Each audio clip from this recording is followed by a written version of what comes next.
اللہ الرحمن الرحیم الصلاۃ والسلام علیک یا رسول اللہ، الصلاۃ والسلام علیک یا رسول اللہ، الصلاۃ والسلام علیک یا نبی اللہ، الصلاۃ والسلام علیک یا نبی اللہ، الصلاۃ والسلام علیک یا حبیب اللہ،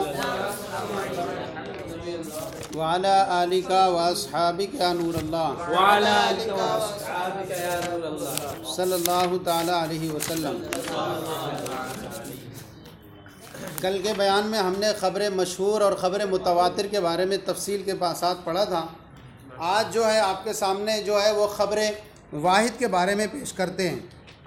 خبر واحد کے بارے میں جو ہے خبر واحد کے بارے میں اتنا یاد رکھیں کہ خبر واحد وہ ہوتی ہے جس کو ایک راوی نے ایک سے یا ایک نے جماعت سے یا جماعت نے ایک جماعت سے نقل کیا ہو، صحیح ہے نہیں؟ جس کو ایک نے ایک سے یا ایک نے ایک جماعت سے، ایک شخص نے ایک جماعت سے یا ایک جماعت نے ایک جماعت سے نقل کیا ہو، صحیح ہے نہیں؟ لیکن وہ جو ہے وہ متواتر کی تعداد تک نہ پہنچتی ہو، صحیح ہے نہیں؟ یعنی راوی کا ایک ہی ہو یا چند ہو مگر وہ خبر مشہور کے درجے تک نہ پہنچتی ہو، صحیح ہے نہیں؟ خبر مشہور کے درجے تک نہ پہنچتی ہو تو اس کو ہم کہیں گے خبر واحد، اور نہ حد تواتر کو پہنچتی ہو، کیونکہ اس کے ناقلین کی جو تعداد ہوگی وہ ہر زمانے میں کم رہی ہو، صحیح ہے نہیں؟ تو اس طرح سے نہ تو وہ حد تواتر کو پہنچتی ہو اور نہ خبر مشہور کو پہنچتی ہو۔ مثلا یا تو صحابہ اور تابعین کے زمانے میں کم رہی ہو یا بعد میں کم ہو جائے، یا صحابہ کے زمانے میں تعداد کچھ زیادہ ہو اور بعد میں کم ہو گئی ہو۔ بہرحال تو چاہے وہ صحابہ کے زمانے میں تعداد زیادہ ہو یا بعد میں کم ہو گئی ہو، اور شرط کیا تھی کہ تواتر میں کیا ہر زمانے میں کم سے کم 3 ہونا چاہیے۔ تو اب ایسی جو تعداد نہ پہنچے تو وہ اس کو ہم کہیں گے خبر واحد کہیں گے۔ صحابہ تابعین کے زمانے میں کم رہی ہو یا بعد میں زیادہ ہو گئی ہو، یا صحابہ کے زمانے میں تعداد کچھ زیادہ ہو بعد میں کم ہو گئی ہو، تو عدد کی زیادتی کا کوئی یہاں پر کوئی اعتبار نہیں ہوگا، جبکہ وہ حدیث حد شہرت کو نہ پہنچے، لہذا یہ روایت جو ہے باوجود کثرت روات کے خبر واحد ہی رہے گی، صحیح ہے نہیں؟ تو ایک آدمی ایک سے روایت کرے یا ایک آدمی جماعت سے روایت کریں، ایک جماعت دوسری جماعت سے روایت کریں، لیکن اس کی تعداد حد مشہور کو پہنچے نہ حد تواتر کو پہنچے، بلکہ یہ کہ اب اس کی تعداد جو ہے چاہے وہ صحابہ کرام کے زمانے میں کم رہی ہو بعد میں زیادہ ہو گئی ہو، یا صحابہ کرام کے زمانے میں کچھ زیادہ ہو بعد میں کم ہو گئی ہو، تو اس کو ہم کیا کہیں گے؟ خبر واحد ہی رہیں گے۔ اور شہرت کا اعتبار بھی جو ہے وہ کہاں تک ہوگا؟ تابع تابعین کے زمانے تک ہوگا، اس کے بعد نہیں ہوگا، صحیح ہے نہیں؟ اب یہ ہوئی خبر واحد، سمجھ میں آیا؟ اب خبر واحد کا حکم کیا ہوتا ہے؟ خبر واحد کا حکم یہ ہوتا ہے کہ اس پر جو احکام شرعیہ جو ہیں عقائد میں، صحیح ہے نہ کہ عقائد میں، عقائد کا ثبوت اس سے نہیں ہوتا ہے، خبر واحد سے عقائد کا ثبوت اس سے نہیں ہوتا ہے، تو کہتے ہیں اس پر احکام شرعیہ جو ہیں میں چند شرائط کے ساتھ عمل کرنا واجب ہوتا ہے۔ کیا ہوتا ہے؟ چند شرائط کے ساتھ اس پر عمل کرنا واجب ہوتا ہے وہ، اور نہ تو اس سے علم یقینی حاصل ہوتا ہے جیسا کہ خبر متواتر سے حاصل ہوا، نہ اس سے علم اطمینان حاصل ہوتا ہے جیسا کہ خبر مشہور سے ہوا، بلکہ صرف کیا ہوتا ہے؟ ظن راجح کا فائدہ دیتی ہے۔ کیا ہے یہ ظن راجح کا فائدہ دیتی ہے۔ اب جو راوی سے یہ روایت ہے، کون سی حدیث؟ خبر واحد جو روایت ہے جس راوی سے، اس راوی سے روایت حدیث کے لیے اس پر عمل کے واجب ہونے کے لیے جو ہے وہ پایا جانا جو ضروری ہے، جو شرائط ہیں راوی کے، وہ راوی کے اندر کیا کیا شرائط ہونا چاہیے جن کی وجہ سے ہم راوی کی حدیث کو لے سکیں گے، وہ کیا کیا شرائط ہونا چاہیے؟ ان میں سب سے پہلی شرط یہ کہ راوی کا مسلمان ہونا، راوی جو ہو مسلمان ہو، لہذا کافر کی جو ہے روایت کو ہم قبول نہیں کریں گے، کیونکہ کافر تو ایک تو ایسے ہی وہ اسلام کی حدوں کو توڑنے کی کوشش کرتا ہے، وہ اور پھر جو ہے اسلامی شریعت کے جو مسائل ہوں گے ان کو اور توڑنے کی کوشش کرے گا، اس لیے جو ہے اس کے لیے پہلی شرط یہ ہے کہ جس سے ہم روایت ہو رہی ہے وہ روایت کرنے والا کون ہو؟ مسلمان ہونا چاہیے۔ کافر کی خبر پر عمل کرنا واجب نہیں ہے۔ دوسرا یہ کہ راوی کا عادل ہونا۔ عادل ہونے کا مطلب یہ ہوتا ہے کہ وہ آدمی جو ہے پرہیزگار ہونے کے ساتھ ساتھ سنجیدہ بھی ہو۔ مثلا جو ہے وہ ایسا ہو کہ عام راستے پر چلتے پھرتے نہ کھاتا پیتا ہو، راستہ چلتے پر پیشاب نہ کرتا ہو، فاسق نہ ہو۔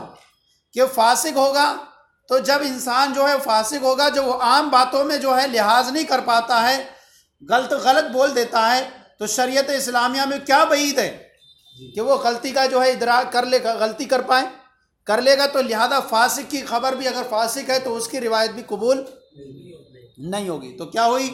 راوی کا عادل ہونا یعنی وہ سنجیدہ ہو اور وہ جو ہے پرہیزگار ہو، فاسق نہ ہو، اور وہ کیا ہے؟ ایسا ہو کہ وہ عام طور پر راستہ چلتے پھرتے سے کھانے سے بچتا ہو اور عام راہوں پر جو ہے پیشاب نہ کرتا ہو، جھوٹ نہ بولتا ہو، تو ایسا جب راوی فاسق ہوگا تو اس کی روایت نہیں لے سکیں گے، کیونکہ اگر راوی جو ہے جب اس کے وہ درست ہی نہیں ہے تو پھر اس کی روایت کو قبول نہیں کیا جا سکے گا۔ تیسرا یہ کہ تیسری شرط یہ ہے کہ راوی کا ضابط ہونا۔ راوی کا ضابط ہونے کا مطلب یہ راوی جو ہے کلام کو درست طریقے پر سن کر یا سمجھ کر اس کو محفوظ رکھ سکے ہو۔ صحیح ہے نہیں؟ راوی جو ہے سن کر یا سمجھ کر اس کو اچھی طریقے سے محفوظ کر سکا ہو اور اس کو پھر بیان کر سکے صحیح سے۔ لہٰذا اگر راوی ایسا ہوگا جو صحیح الحفظ ہوگا، جو قلیل الحفظ ہوگا، جس کا دماغ جو ہے کمزور ہوگا اور وہ حفاظت نہ کر سکے، تام ضبط نہیں ہے اور ایسی اچھی طریقے سے روایت نہیں کر سکتا، کثرت غفلت ہے اس کی یا سہو و نسیان اس پہ زیادہ طاری ہو جاتا ہے، تو ایسے راوی کی بھی حدیث کو نہیں لیا جائے گا، کیونکہ ہو سکتا ہے کہ اس نے کیا ہے کچھ اور بیان کر دے۔ تو یہ کتنی احتیاط محدثین کے یہاں ہے روایت کو لینے کے لیے۔ تیسری شرط ہو گئی کہ راوی کا کیا ہونا چاہیے؟ ضابط ہونا چاہیے، یعنی راوی کلام کو درست طریقے پر سن کر اور ضبط سن کر حفظ کر سکے اور پھر جو ہے وہ تحریر کے ذریعے اسے حفاظت کرے۔ لہٰذا اگر اس شخص کی روایت پر عمل کرنا واجب نہ ہوگا جو تام ضبط نہ ہو، قلیل الحفظ ہو اور اس کا کیا ہو، اس کا حافظہ کمزور ہو، یا وہ غفلت کا شکار ہو، یا وہ تام ضبط نہ ہو، سہو و نسیان طاری ہوتا، اس کی روایت کو ہم قبول۔ راوی کا عاقل ہونا بھی ضروری ہے۔ راوی کا چوتھی شرط کیا ہے؟ عقل مند ہونا بھی ضروری ہے راوی کا۔ لہذا بچہ جو ہے جو سمجھنے کی صحیح صلاحیت نہیں رکھتا ہے اس کی روایت بھی قبول نہیں ہوگی، کیونکہ روایت پر عمل کرنا واجب نہیں ہوگا اس کی، جس کے بعض افعال جو ہوں، اب بچے کے اندر بھی جو ہے نابالغ ہونے کی وجہ سے عقل تام نہیں ہوتی ہے، اس وجہ سے اس کی روایت کو بھی نہیں لیں گے۔ تو بالغ ہونا تو شرط نہیں ہے لیکن عاقل ہونا چاہیے، اس لیے کہ صحابہ کرام میں سے بہت سارے ایسے تھے بچپن میں انہوں نے روایت کرنا شروع کر دی، لیکن حضرت انس بن مالک انہوں نے اتنی زیادہ روایت کی، بچپن سے حضور سے روایت کر رہے تھے، لیکن وہ کیا تھے؟ عقل مند۔ تو عقل مند ہونا چاہیے اگرچہ بالغ نہ ہو۔ تو یہ ہو کہ راوی کیا ہو؟ وہ سمجھدار ہو۔ اور پانچویں شرط یہ ہے کہ وہ حدیث تجھ تک آخری راوی تک ناقل اور منقول ہو کر مذکورہ شرائط کے ساتھ سند کے اعتبار سے متصل پہنچی ہو۔ کیسے؟ چاری شرطیں اوپر والی ہونا چاہیے، اور وہ روایت آپ تک کیسے پہنچے؟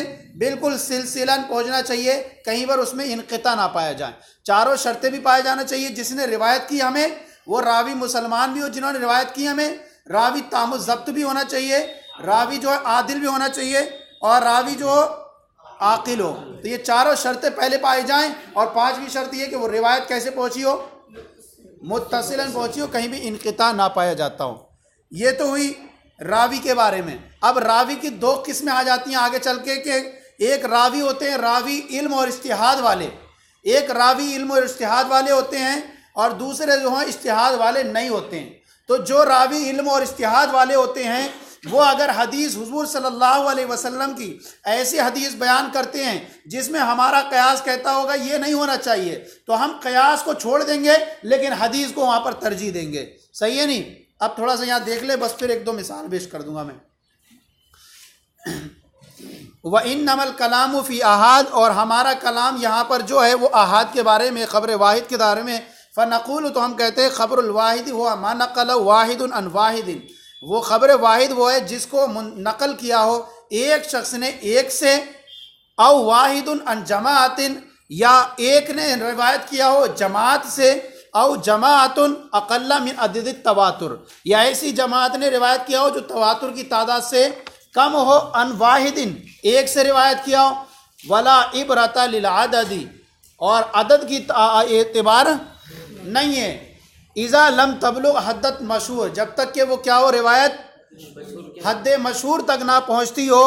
تو وہ یوجب العمل بھی، تو یہ خبر واحد جو ہے ویوجب العمل بھی، اس کے ذریعے سے کیا ہوتا ہے، عمل کیا ہوتا ہے، واجب ہو جاتا ہے. فی احکام الشریعہ، احکام، جس کے ذریعے سے احکام شریعہ میں عمل واجب ہوتا ہے.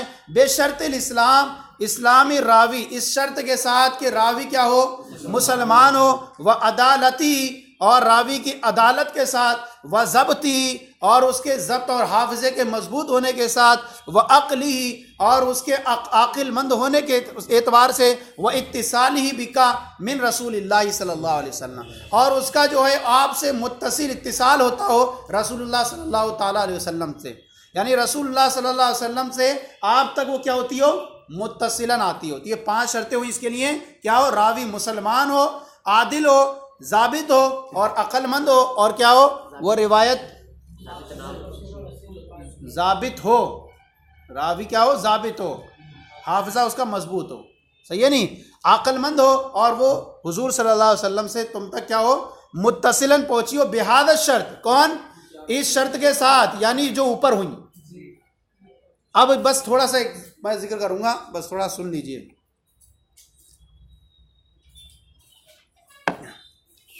پھر راوی کی 2 قسمیں آ جاتی ہیں. راوی کی 2 قسمیں آ جاتی ہیں. ایک راوی معروف اور مجہول.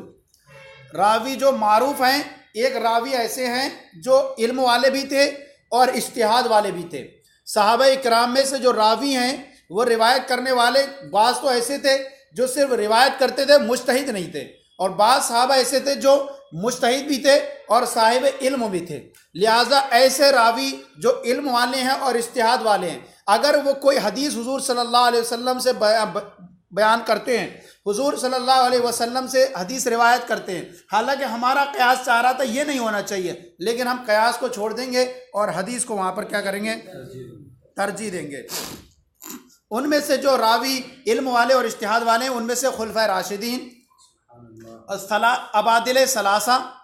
ابادل ثلاثہ، جب ابادل ثلاثہ بولیں گے تو اس سے مراد ہوں گے 3 عبداللہ. ابادل ثلاثہ، عبداللہ ابن مسعود، عبداللہ بن عمر، اور عبداللہ بن عباس. صحیح ہے نہیں، یہ ابادل ثلاثہ. اسی طرح اور بھی ہیں، اس میں معاذ بن جمل ہیں، زید بن ثابت ہیں، ابو موسیٰ اشعری ہیں، ابی ابن کعب ہیں، حضرت عائشہ رضی اللہ تعالیٰ عنہ ہیں. تو یہ راوی ایسے ہیں جو روایت کرتے ہیں. ان کی 4 ہمارے سامنے جو پیش کریں گے، ان کی حدیثیں ہیں، اور ان کی حدیثوں کے مقابلے میں قیاس ہمارا کچھ اور کہہ رہا تھا، لیکن ہم حدیث کو ترجیح دیں گے اور ان کے قیاس کو، اپنے قیاس کو چھوڑ دیں گے. ان میں سے آج پہلی 2 سن لیں بس. امام مالک کا مسلک یہ ہے کہ اس کا برعکس ہے. امام مالک کا مسلک یہ ہے کہ خبر واحد کے مقابلے میں قیاس کو ترجیح دی جائے گی. کیا دی جائے گی؟ قیاس کو ترجیح دی جائے گی. اب کہتے ہیں کہ ان کی روایت پر عمل کرنا اولا ہوگا، خواہ وہ روایت قیاس کے مخالف ہوتی ہو یا مطابق ہوتی ہو. قیاس کو چھوڑ دیں گے اور ان کی حدیث کو کیا کریں گے، ہم ترجیح دیں گے.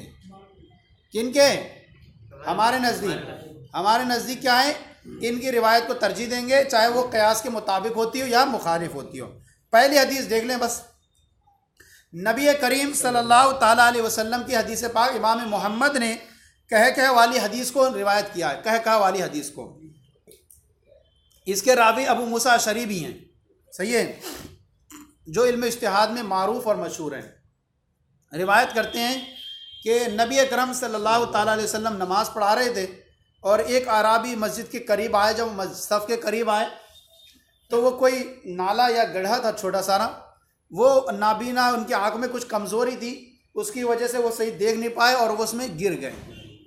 اب جب اس میں گر گئے تو صحابہ اکرام کی ایک جماعت جو ہے وہ ہنس دی. اب جب ہنسی تو نبی کریم صلی اللہ علیہ وسلم نے ارشاد فرمایا من ضحک منکم القہقہۃ، تم میں سے جس نے کسی نے قہقہہ لگایا ہے فلیعید الوضوء والصلاۃ جميعا، تو تم جو ہے نماز اور وضو دونوں کا اعادہ کرو. کیا کرو؟ تو نماز کا بھی اعادہ کرو تم اور وضو کا بھی اعادہ کرو. تمہاری نماز اور وضو دونوں ٹوٹ گئے. صحیح ہے نہیں؟ اب دیکھیے لفظ ضحک کا یہاں پر آیا، ظاہر کے خلاف ہے. ظاہر کے خلاف کیسے؟ کہ بھائی ہنسنے سے کون سی نماز ٹوٹ رہی ہے؟ چلو نماز ٹوٹ جائے، وضو تو کیسے ٹوٹے؟ نماز تو ٹوٹ جائے، وضو کیسے ٹوٹے؟ وضو تو کس سے ٹوٹتا ہے؟ خارج من سبیلین ہو اس سے وضو ٹوٹتا ہے، اور یہ خارج من سبیلین نہیں ہے تو پھر وضو نہیں ٹوٹنا چاہیے. اور ساتھ ہی ساتھ یہ بھی یاد رکھیں کہ یہ نماز کون سی ہونی چاہیے؟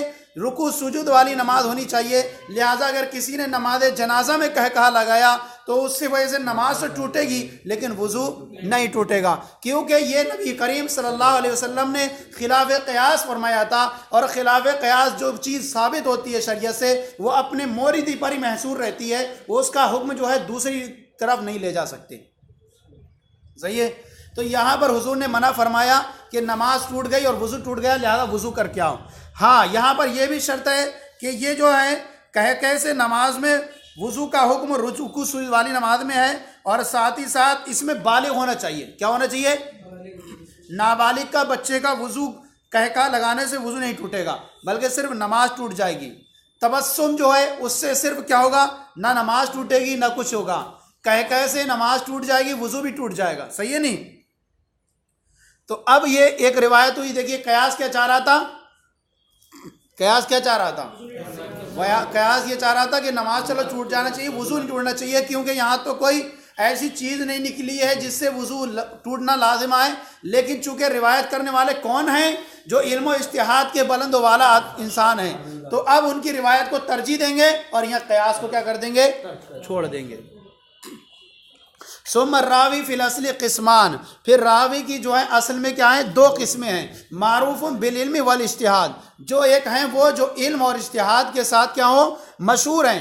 کا خلفاء الاربعہ، جیسے کہ خلفاء اربعہ یعنی حضرت عبداللہ ابو بکر، حضرت عمر، حضرت عثمان و عبداللہ بن مسعود و عبداللہ بن عباس و عبداللہ بن عمر و زید بن ثابت و معاذ بن جمل و امثالہم، اور ان جیسے جیسے ابی بن کعب، حضرت ابو موسیٰ اشعری، حضرت عائشہ صدیقہ رضی اللہ تعالیٰ عنہ، یہ سب ہیں. فَإِذَا صَحَّتْ عِندَكَ رِوَایَتُهُمْ، تو جب تمہارے نزدیک ان کی روایت صحیح ہو جائے، کس سے؟ ان رسول اللہ صلی اللہ علیہ وسلم، رسول اللہ صلی اللہ علیہ وسلم سے تمہارے نزدیک ان کی روایت صحیح ہو جائے. یکون العمل بروایتہم اولا، تو عمل کرنا ان کی روایت پر اولا ہوگا من العمل بالقیاس، قیاس پر عمل کرنے سے. صحیح ہے نہیں؟ فلا یعمل بالقیاس، تو قیاس پر عمل نہیں کیا جائے گا.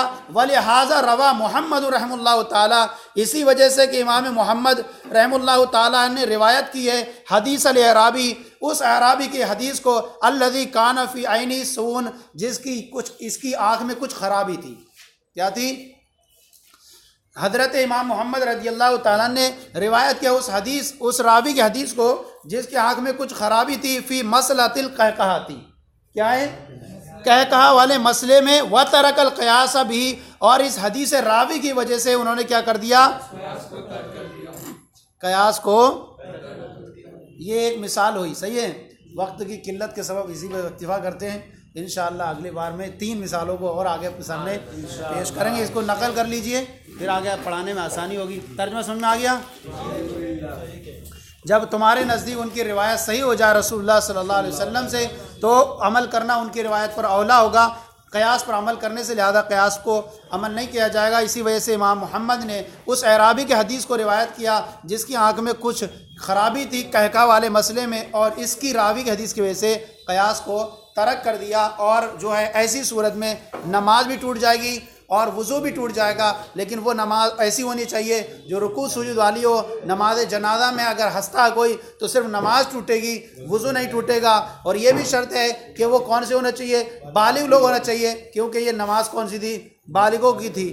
لہذا بچہ قہقہہ لگاتا ہے تو صرف نماز ٹوٹے گی، وضو نہیں ٹوٹے گا. عبداللہ ابن مسعود.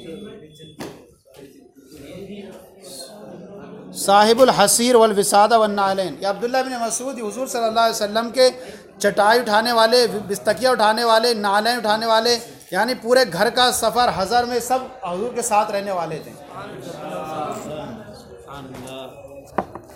صلو علی الحبیب صلی اللہ علیہ وسلم۔